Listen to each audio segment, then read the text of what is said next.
Very much, and we really, you're my friends, and you've been supporting me right from the beginning. I appreciate that you're here, and we're here for you. And I told you when you want to come back with your 600,000, we're ready to take you, but you're going to give us a little display on those beautiful bikes, and you're going to be, I've never seen anyone do that, actually. You must have special privileges. I've never seen anybody ride through here. But I want to welcome you, and I want to welcome my friends. You're the Rolling to Remember, and that's what it is, Rolling to Remember, and we will be commemorating Memorial Day. It's a big thing. Together, our nation pays immortal tribute to the extraordinary courage, unflinching loyalty, and unselfish love, and supreme devotion of the American heroes who made the ultimate sacrifice, and that's what you're here for. It's the ultimate sacrifice, and it is indeed. They laid down their lives to ensure the survival of American freedom. Their names are etched forever into the hearts of our people and the memory of our nation. And some of you, it's been very close, very, very close. It's very close to your heart. We'll cherish them and our Gold Star families for all time. We take good care of them. They're very special to us. Just as we'll always remember the nearly 82,000 Americans missing in action. We're joined today by Secretary of Veterans Affairs, Robert Wilkie. Where is Robert? Hi, Robert. Great job you're doing, Robert. You know, we got the Veterans' Choice and Accountability. Choice is when they wait for 2 months to see a doctor. Before they have to wait like a few hours, they go outside, they get themselves a good doctor, we pay the bill, and they get taken care of. So, you know, the stories were legendary. You don't hear bad things about the VA anymore. You used to turn on every night, you'd see a horror show. So I want to thank you. You've done a fantastic job, Robert. What a great job. Accountability also. We had VA accountability. Sounds easy, but when you have civil service and you have unions and you have all of this, for 40, 50 years they've been trying to get rid of it. They don't take care of our vets, we fire them. Before you couldn't. They were sadists, they were thieves, and I think you've let go of more than 8,000 people, right, who were terrible. They've been trying to fire them for years. They didn't take care of our vets. Just the opposite. They were horrible. Now they're gone. We got them out, so that's a big thing. So it's Robert Wilkie. Thank you very much. National Commander of MVets, Jan Brown. Where's Jan? Jan, thank you very much. Good job. Good job you've done here. You got this very special group. They're going to be doing a very special ride. I'm going to get to watch you, I hope, right? Because I don't know. Sometimes I look at those bikes. I don't know. They're pretty tough, right? And actor Robert Patrick, who's been in many films and television shows. I know that well. Most notably as T-1000 in Terminator 2. That's not too bad, huh? You're looking good. You're looking good, Robert. I want to especially recognize the legendary AMVETS riders who made the Rolling to Remember possible. For 32 years, Rolling Thunder, my friends, carried out a ride of remembrance, and now we're going to continue that onward. And the Rolling Thunder people were terrific. Artie and everybody, they really were. We had a good relationship with them. You know that, right? You're going to say hello to my Artie.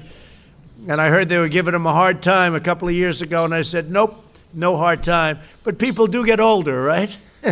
They get a little bit, he said, I'm getting a little older. So, but Artie's terrific, and the whole group is terrific. And thank you for keeping this noble tradition alive and for preserving the memory of those who are missing, but never forgotten, never forgotten. My administration will spare no effort or resource to support the men and the women who defend our nation.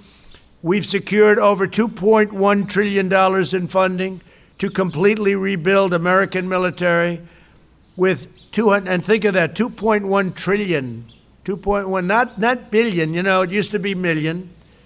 And then about 10 years ago, you started hearing billion, and now you're starting to hear trillion, right? So it's, I don't know if that's a good thing or a bad thing, but it's good when we're spending $2.1 trillion in funding on our military, completely rebuild the military. Our American military now has the greatest equipment, the finest equipment it's ever had. It's been entirely rebuilt. Some of the equipment is still coming, all made in America, everything. And when I came here, and you people knew it better than anybody, our military was depleted, just like the shelves were empty from medical equipment. We didn't have ventilators. We didn't have testing. We didn't have anything. And now we have great testing, the best in the world. We have great ventilators. We're making thousands and thousands of them. And we're actually now so loaded with ventilators that we're helping other countries and therefore saving lives also. But our American military with 281, that's a lot of planes, F-35 fighter jets, the best in the world, 453 Abrams tanks, 14,400 tactical combat vehicles, 2 aircraft carriers, 36 additional battleships, and much more. All made in the USA. So importantly, we're giving our service members the resources, tools, and equipment they need. We're even getting brand new, beautiful uniforms. Doesn't sound like much. If I told you what it costs, it's a lot for the Army. The Army has new uniforms, and they are gorgeous.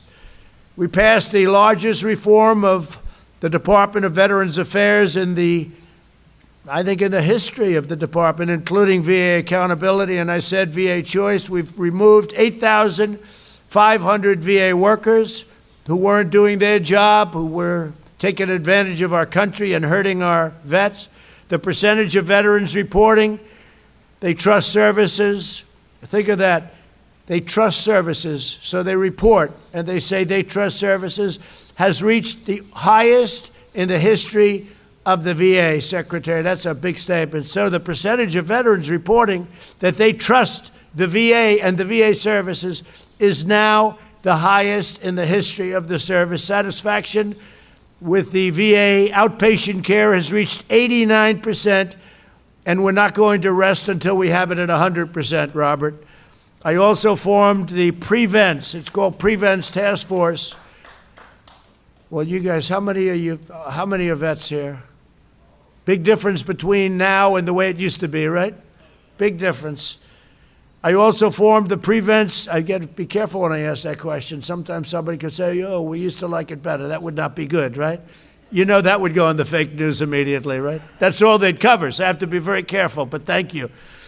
I also formed the Prevents Task Force to fight the tragedy of veteran suicide, which is an unbelievable tragedy. And we actually have medications that we're working on. They have one from Johnson & Johnson, which is a inhaler, and it's been very effective. We've ordered, I think, thousands of units of that, thousands and thousands, and we're using it.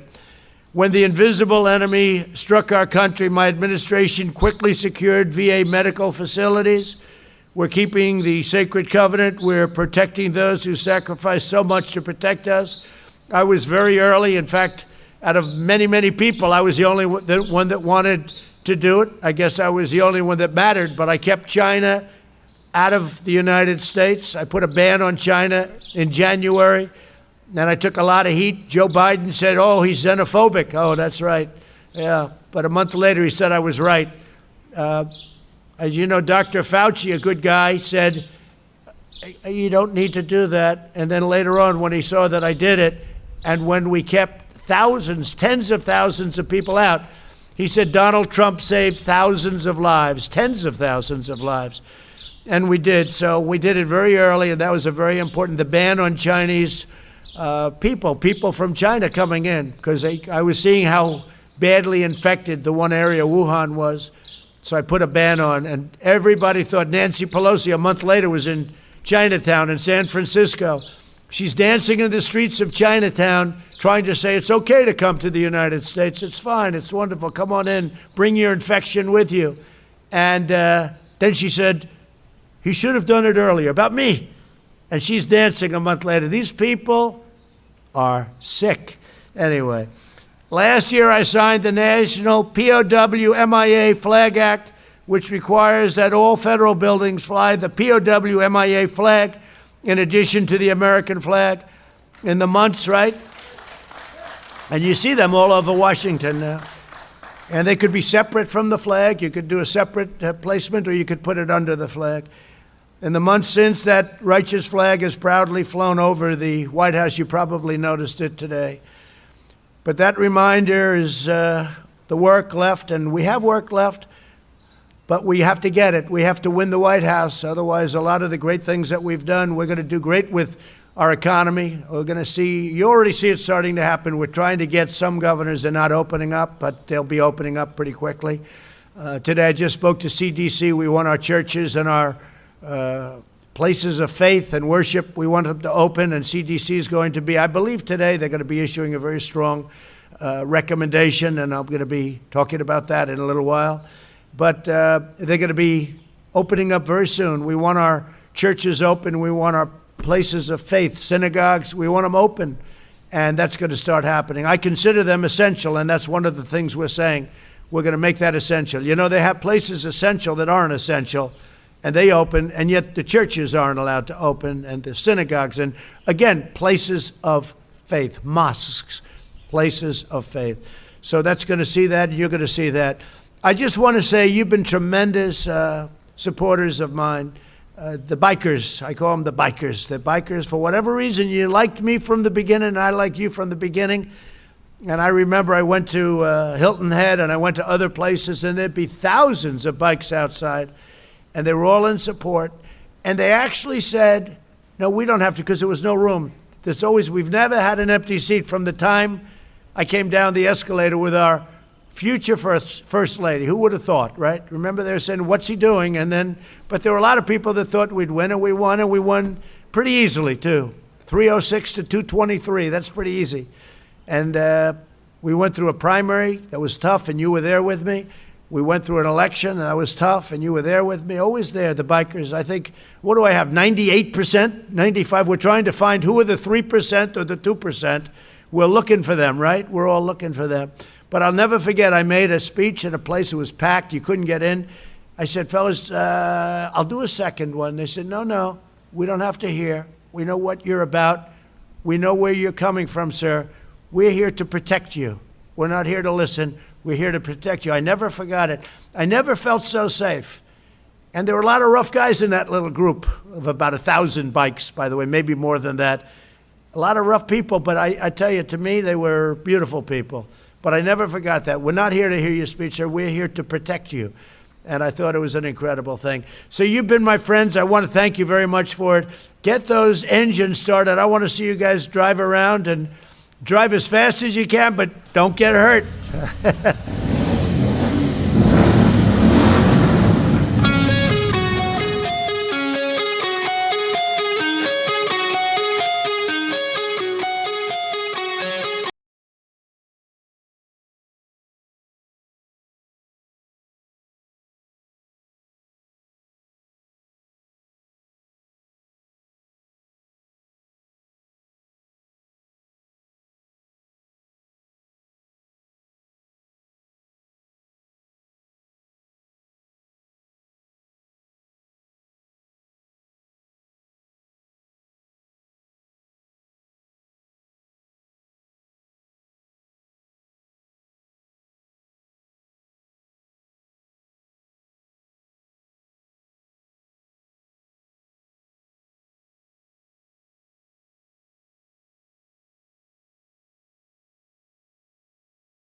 That was great. And I want to say this to Robert and Jan and every one of you.